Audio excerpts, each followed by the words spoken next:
श्री हनुमत्ताण्डवस्तोत्रम् वन्दे सिन्दूरवर्णाभं लोहिताम्बरभूषितं रक्ताङ्गरागशोभाढ्यं शोणपुच्छं कपीश्वरं भजे समीरनन्दनं सुभक्तचित्तरञ्जनं दिनेशरूपभक्षकं समस्तभक्तरक्षकं सुकण्ठकार्यसाधकं विपक्षपक्षबाधकं समुद्रपारगामिनं नमामि सिद्धकामिनं नमामि सिद्धकामिनं नमामि सिद्धकामिनम् सुशङ्कितं सुकण्ठभुक्तवान् हि यो हितं वच सत्वमाशु धैर्यमाश्रयात्र वो भयं कदापि न इति प्रवङ्गनाथ भाषितं निशम्य वानरा बधिनाथ आपशं तदा स रामदूताश्रयः स रामदूताश्रयः स रामदूताश्रयः सुदीर्घबाहुलोचनेन पुच्छगुच्छशोभिना भुजद्वयेन सोदरी निजान् सयुग्ममास्थितो कृतो हि कोसलाधिपो कपीशराजसन्निधौ विद्दहजेशलक्ष्मणो समे शिवं करोत्वरं समे शिवं करोत्वरं समे शिवं करोत्वरम्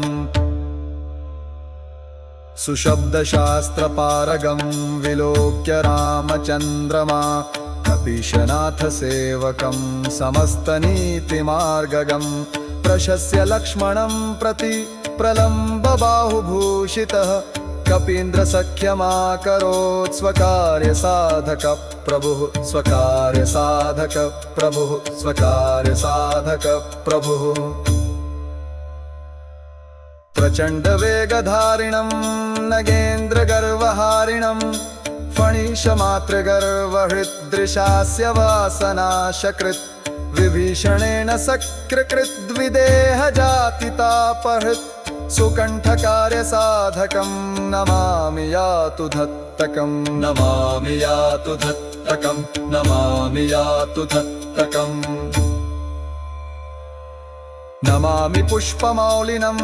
सुवर्णवर्णधारिणं गदायुधेन भूषितं किरीटकुण्डलान्वितं सुपुच्छगुच्छटुच्छलङ्कदाहकं सुनायकं विपक्षपक्षराक्षसेन्द्र सर्ववंशनाशकं रघुत्तमस्य सेरकं नमामि लक्ष्मणप्रियं दिनेशरुंशभूषणस्य मुद्रिका प्रदर्शकं विदेहजातिशोकतापहारिणं प्रहारिणं सुसूक्ष्मरूपधारिणं नमामि दीर्घरूपिणं नमामि दीर्घरूपिणं नमामि दीर्घरूपिणम् नभस्वदात्मजेन भासुवातया कृता महा सहायतायया द्वयो हितं व्यभूत्सकृत्यता सुकण्ठ आपतारकां रघुत्तमो विदेहजा निपात्य वालिनं प्रभुस्ततो दशाननं खलं ततो दशाननं खलं ततो दशाननं खलम् इमं स्तवं कुजेनिय पठेत् सुचेतसा नरः कपीशनाथसेहको भुनक्ति सर्वसम्पद प्रलङ्गराजसत्कृपाकटाक्षभाजनः सदा न शत्रुतो भयं भवेत् कदापि तस्य नुस्पृह कदापि तस्य नुस्पृह कदापि तस्य नुस्पृह नेत्राङ्गनन्दधरणी वत्सरेणङ्गवासरे लोकेश्वराख्यभट्टेन हनुमत्ताण्डवं कृतम् इति श्री हनुमत्ताण्डव स्तोत्रम् श्री हनुमत्ताण्डवस्तोत्रम्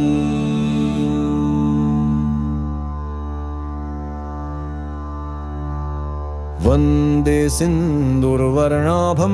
लोहिताम्बरभूषितम्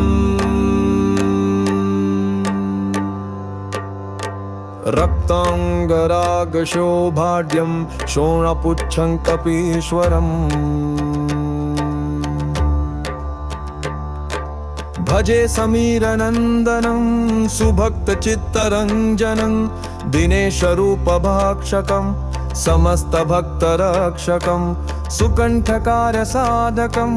विपक्षपक्षबाधकं समुद्रपारगामिनं नमामि सिद्धकामिनं नमामि सिद्धकामिनं नमामि सिद्धकामिनम्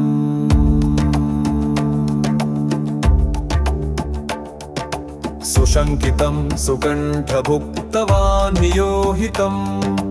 वचस्त्वमाशु धैर्यमाश्रयात्र वो भयं कदापि न इति प्लवङ्गनाथ भाषितं निशम्य वानरा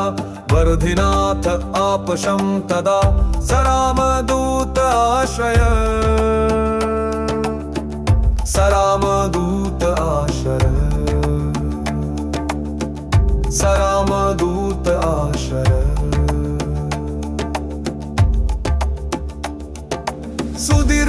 सुदीर्घबाहुलोचनेन पुच्छगुच्छशोभिना भुजद्वयेन सोदरी निजान् सयुग्ममास्थितौ कृतौ हि कोसलाधिपौ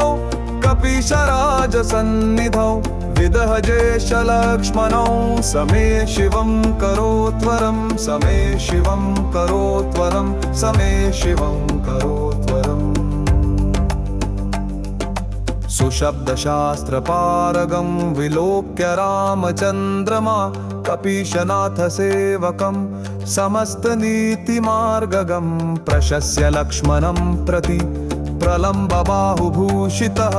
कपीन्द्रसख्यमाकरोत् स्वकार्यसाधकः प्रभुः स्वकार्यसाधकः प्रभु स्वकार्यसाधकः प्रभु प्रचण्डवेगधारिणं नगेन्द्रगर्वहारिणं फणीशमातृगर्वहृदृशास्य वासनाशकृत् विभीषणेन सख्यकृत् विदेहजातितापहृत् सुकण्ठकार्यसाधकं नमामि यातु धत्तकं नमामि यातु धत्तकं नमामि यातु धत्तकं नमामि पुष्पमौलिनं सुवर्णवर्णधारिणं गदायुधेन भूषितं किरीटकुण्डलान्वितं सुपुच्छगुच्छतुच्छलं कदाहकं सुनायकं विपक्षपक्षराक्षसेन्द्र सर्ववंशनाशकम् रघुत्तमस्य सेवकं नमामि लक्ष्मणप्रियं दिनेशहंसभूषणस्य मुद्रिका प्रदर्शकं विदेहजातिशोकतापहारिणं प्रहारिणं सुसूक्ष्मरूपधारिणं नमामि दीर्घरूपिणं नमामि दीर्घरूपिणं नमामि दीर्घरूपिणं नभस्वदात्मजेन भास्वतात्मया कृता महा सहायतायया दयोहितं ह्यभूत् स्वकृत्यतः सुकण्ठ आपतारकां रघुत्तमो विदेहजां निपात्य वालिनं प्रभुस्ततो दशाननं खलं ततो दशाननं खलं ततो दशाननं खलम् इमं स्तवं कुजेनियः पठेत् सुचेतसा नरः कपीशनाथसेहपो भुनक्ति सर्हसम्पदः प्रलङ्गराजसत्कृपाकटाक्षभाजनः सदा न शत्रुतो भयं भवेत् कदापि तस्य नुस्त्विह कदापि तस्य नुस्त्विह कदापि तस्य नुस्त्विह नेत्राङ्गनन्दधरणी तत्सरेणङ्गवासरे लोकेश्वराख्यभट्टेन हनुमत्ताण्डनं कृतम् इति श्री हनुमत्ताण्डवस्तोत्रम् वन्दे सिन्दूरवर्णाभं लोहिताम्बरभूषितं रक्ताङ्गरागशोभाढ्यं शोणापुच्छं कपीश्वरम् भजे समीरनन्दनं सुभक्तचित्तरन्दनं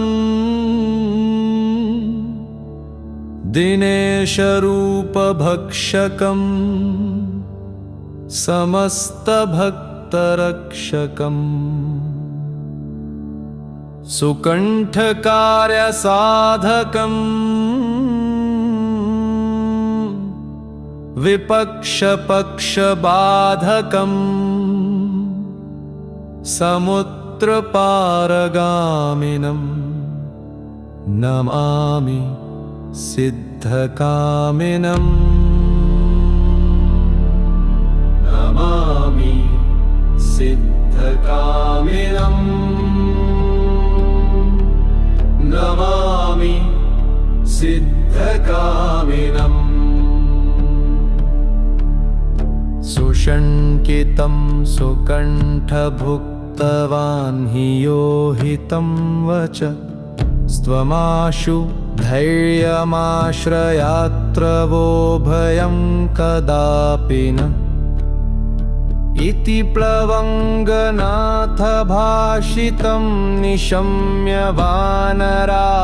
नूधिनाथ आपुषं तदा स रामदूत आश्रयः स रामदूत आश्रयः स रामदूत आश्रयः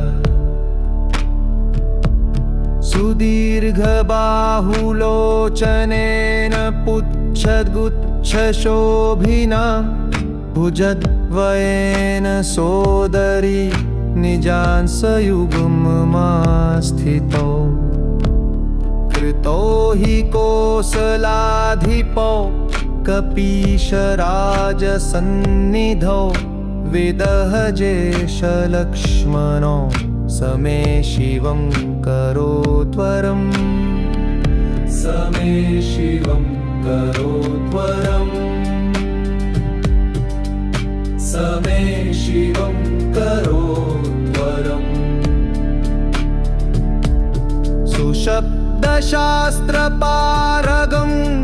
विलोक्य रामचन्द्रमा कपीशनाथ सेवकं समस्तनीतिमार्गगम् प्रशस्य लक्ष्मणं प्रति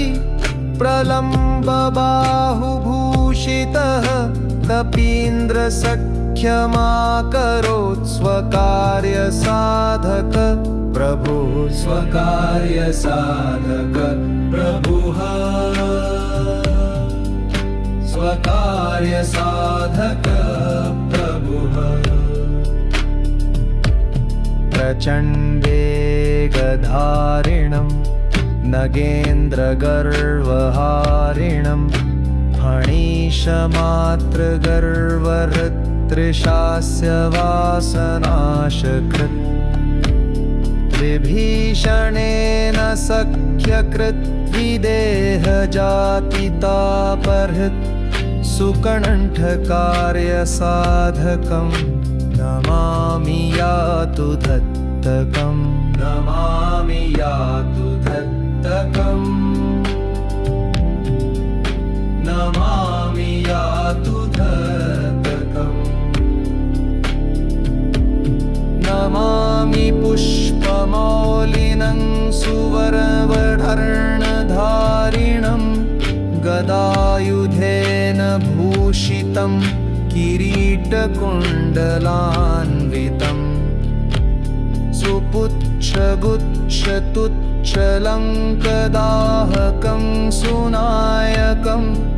विपक्षपक्षराक्षसेन्द्र सर्ववंशनाशकं रघुत्तमस्य सेवकम्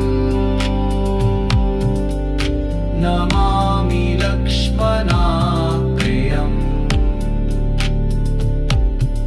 इमं स्तवं कुजेनीयः पठेत् सुचेतसा नरः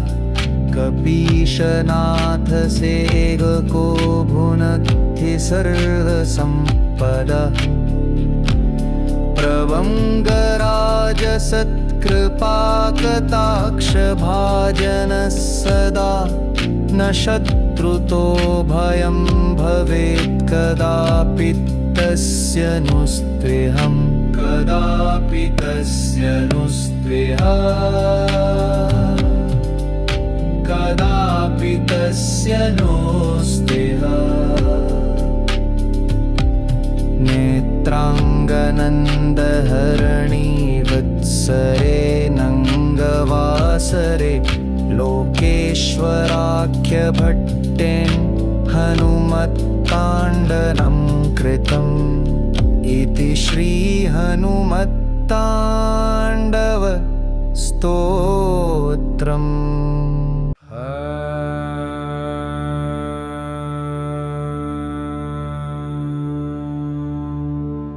वन्दे सिन्दूरवर्णाभं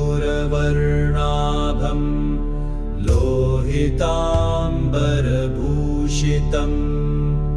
रक्ताङ्गरागशोभाढ्यं शोणापुच्छं कपीश्वरम् भजे समीरनन्दनं सुभक्तचित्तरञ्जनं दिनेशरूपभक्षकं समस्तभक्तरक्षकं सुकण्ठकार्यसाधकं विपक्षपक्षबाधकं समुद्रपारगामिनं नमामि सिद्धकामिनं नमामि सिद्धकामिनं नमामि सिद्धकामिनं सुशङ्कितं सुकण्ठभुक्तवान् हि योहितं वच स्वमाशु धैर्यमाश्रयात्र वो भयं कदापि न इति प्रवङ्गनाथ भाषितं निशम्य वानराबुध्रिनाथ आपशं तदा स रामदूत आश्रयः स रामदूत आश्रयः स रामदूत आश्रयः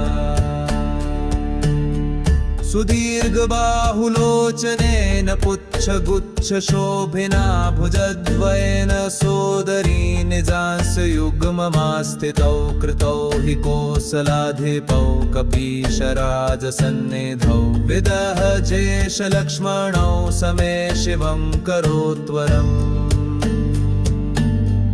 समे शिवं करोत्वरम् समे शिवं करोत्वरम्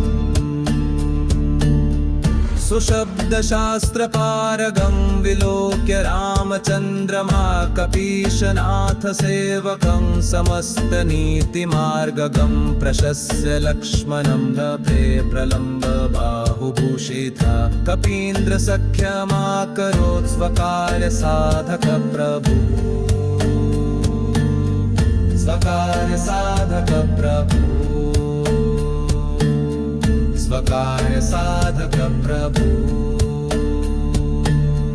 प्रचण्डवेगधारिणं नगेन्द्रगर्वहारिणं फणीशमात्रगर्वरुद्रशास्य वासनाशकृत् विभीषणेन सख्यकृद्विदेहजातितापरत् सुकण्ठकार्यसाधकं नमामि यातु धतकम् नमामि यातु धतकम् नमामि यातु धतकम् नमामि पुष्पमौलिनं सुवर्णवर्णधारिणं गदायुधेन भूषितं किरीटकुण्डलान्वितं सुपुच्छगुच्छतुच्छलं कदाहकं सुनायकं विपक्षपक्षराक्षसेन्द्रसर्ववंशनाशकम्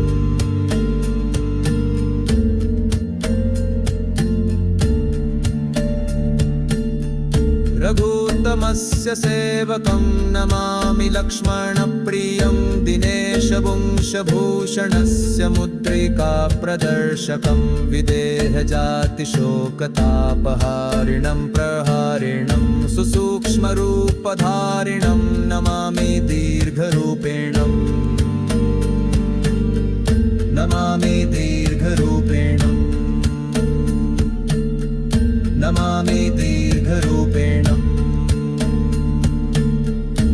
सहस्वदात्मजेन भास्वता तया कृता महासहायतायया द्वयोहितं व्यभूत्सकृत्यत सुकण्ठापतारकं रघुत्तमो विदेहजान्निपात्य वालिनं प्रभुस्ततो दशाननं खलम् ततो दशाननं खलम्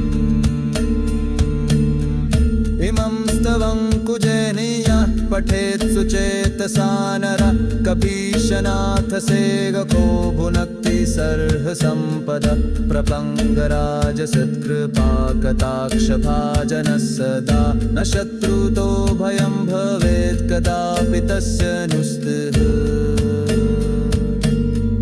कदापि तस्य नुस्तः कदापि तस्य नुस्तः नेत्राङ्गनन्दधरणी दत्सरेणङ्गवासरे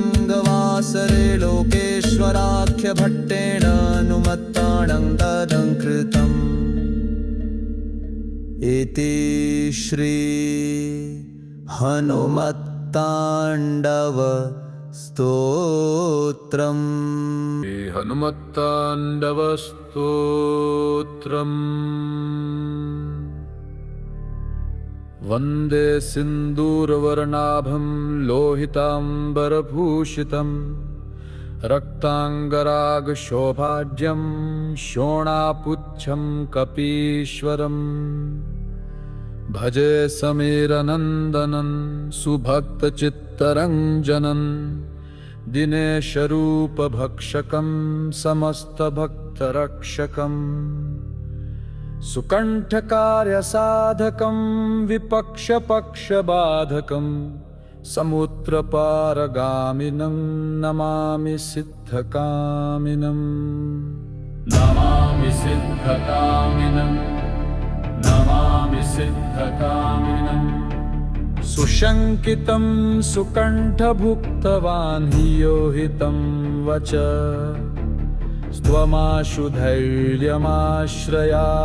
वो भयं कदापि न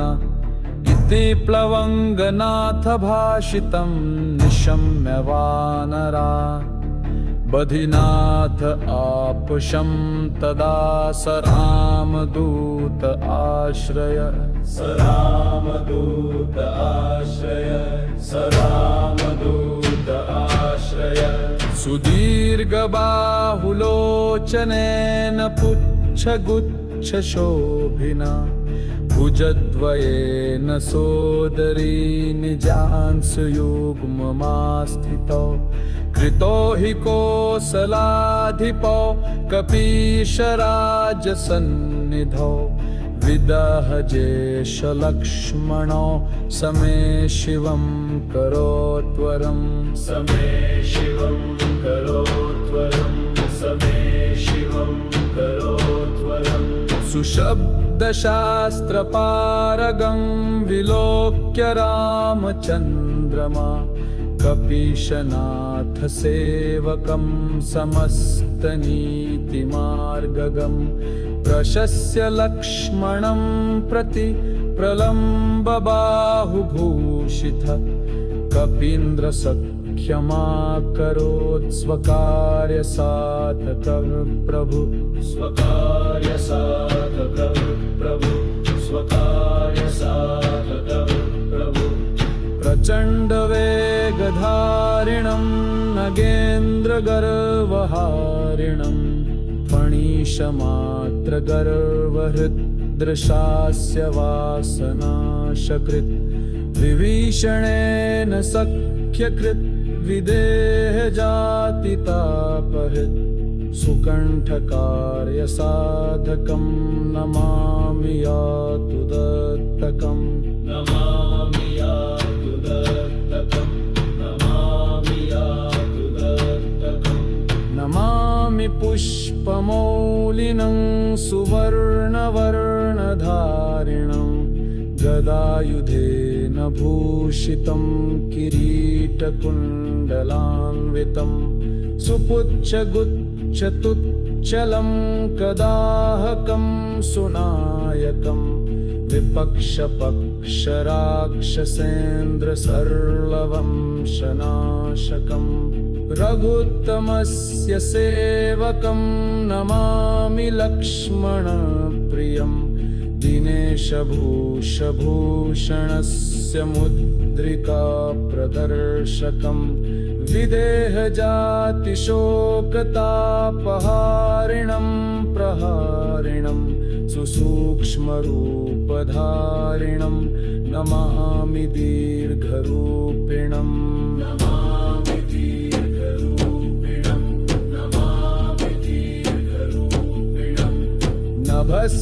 नभस्वदात्मजेन भास्ततापया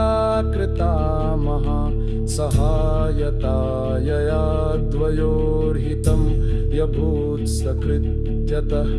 सुकण्ठ आपतारकां रघुत्तमो विदेहजां निपात्य वालिनं प्रभुस्ततो दशाननं खलम्